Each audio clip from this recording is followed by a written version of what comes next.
All right, I'm watching the movie Shocker from I think 1989, 1990. It's a Wes Craven movie.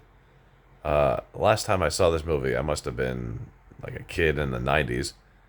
I was probably 13 years old or something, probably back in 96. So yeah, it's been a while since I've seen this movie. Now that I'm seeing it as an adult, years later, God, it's a ridiculous movie. It's a ridiculous movie. Oh my god! I mean Wes Craven. He's the guy who wrote Nightmare on Elm Street, which is kind of a ridiculous franchise, but it's acceptable because it's entertaining, and Shocker is kind of entertaining too. But like, there's just so many unanswered questions in this movie. Like, why does the main character Jonathan have a spiritual connection with this killer named Pinker? He like dreams about what Pinker is doing or about to do. I'm just like, how does he have this connection? Like, okay, I guess Pinker is into voodoo or whatever, so he's able to, have spiritual, supernatural powers or whatever. That's how he's able to body hop after his execution. But, the character Jonathan, he's just a football star or football jock or whatever. He doesn't have any spiritual powers. How is he able to dream about the killer? Like, there's no explanation about that.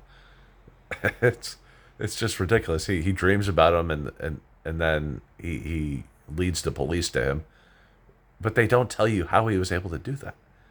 Like, I need explanation. Okay.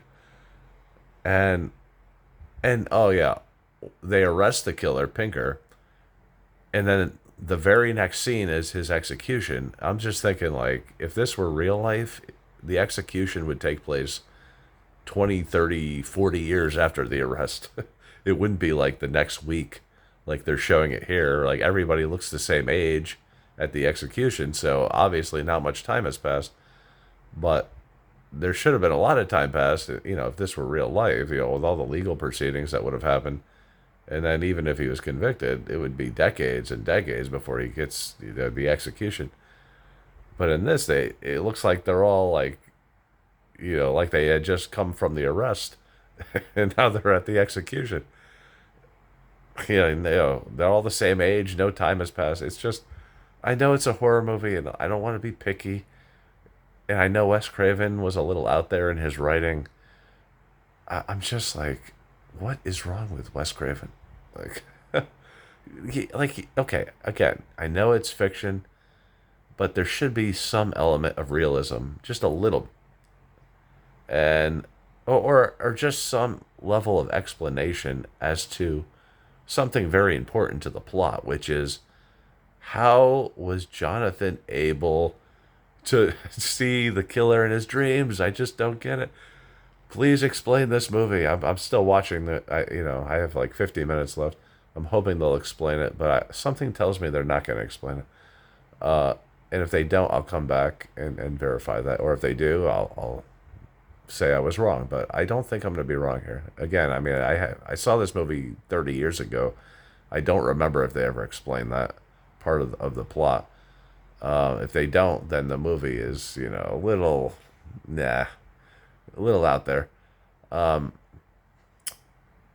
it's still nostalgic to watch it, though. You know how when you're a kid and you see a movie and then you watch it as an adult, even if it's a bad movie, you kind of like, you kind of just laugh at it, but and you kind of find humor, and you just enjoy yourself, even though it's a bad movie. It's like it reminds you of your childhood and the ridiculous movies that you used to like when you were a kid.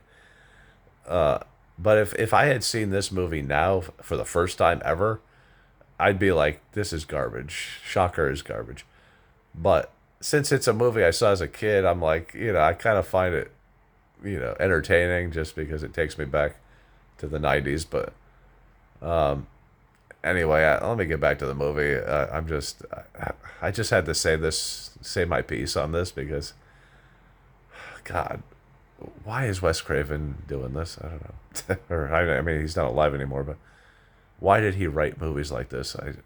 It's like, at least explain certain things so they flow better. That's all I'm gonna say. Okay, I'm gonna turn this off now.